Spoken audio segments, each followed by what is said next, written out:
হ্যাঁ ভাই লোক, বরাবরের ন্যায় এই ভিডিওটাও শুরু করতে চাচ্ছি আমাদের মাঝখান থেকে হারিয়ে যাওয়া এবং শহীদ ভাইদের প্রতি সম্মান রেখে।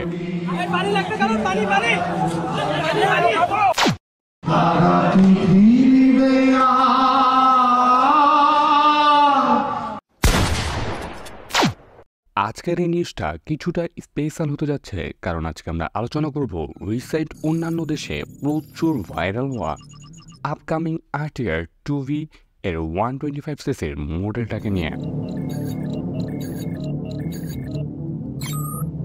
কারণ এখন পর্যন্ত 125cc বাজারটাকে দখল করার জন্য টিভিএস কোম্পানির কাছে রেডের 125 ছাড়া তেমন কোনো পারফরমেন্স মডেলই নেই।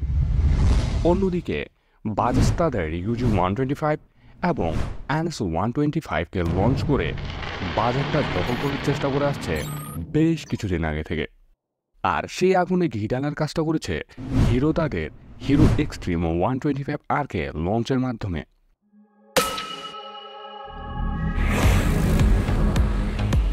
আর এই জন্যই টিভিএস লাভাররা কোথাও না কোথাও RTR 2V অথবা 4V এর 125cc একটা মডেলকে খুব বেশি মিস করতেছিল। আর সেখান থেকে রিসেন্ট RTR 2V এর একটা 125cc মডেলের পিক খুবই ভাইরাল হয়, যদিও ছবিটা এখানে স্পষ্ট না। তবে ছবিটা স্পষ্ট না হলেও এতটুকু বোঝা যাচ্ছে যে এটা হুবহু দেখতে RTR 2V এর মতোই হবে, তবে গ্রাফিক্সে অবশ্যই পরিবর্তন দেখা যাবে। আর কস্ট কাটিংয়ের জন্য এর বডিটাকে কিছুটা হালকা করা হলেও হতে পারে। পাশাপাশি এতে আরও ব্যবহার করা হতে পারে হ্যালোজেন হেডলাইট। আর ভালো মাইলেজের জন্য এর টায়ারগুলো অবশ্যই চিকন ব্যবহার করা হবে। যেমন ধারণা করা হচ্ছে এর ফ্রন্ট টায়ার সাইজ হতে পারে 70 সেকশন এবং রিয়ারে ব্যবহার করা হতে পারে 90 সেকশনের টিউবলেস টায়ার। আর ব্রেকিং সিস্টেম হিসেবে এই মডেলটা সিঙ্গেল ডিস্কের সাথে CVS ভ্যারিয়েন্টেই আসবে। তবে টিভিএস কোম্পানি থেকে এটাকে সিঙ্গেল ডিস্কের সাথে ABS ভ্যারিয়েন্টে লঞ্চ করা হলেও হতে পারে। ইঞ্জিনের ব্যাপারে বলতে গেলে এই বাইকটাতে নতুন বা ফ্রেশ কোনো ধরনের ইঞ্জিন ব্যবহার করা হবে না।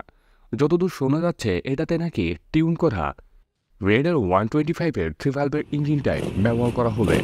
এখন পর্যন্ত যতটুকু শোনা যাচ্ছে এই মডেলটাকে 2024-এর ডিসেম্বরে অথবা 2025-এর শুরুর দিকে অর্থাৎ জানুয়ারি বা ফেব্রুয়ারির মাঝামাঝিতেই লঞ্চ করা হবে। মুক্তির মন্দির সোপান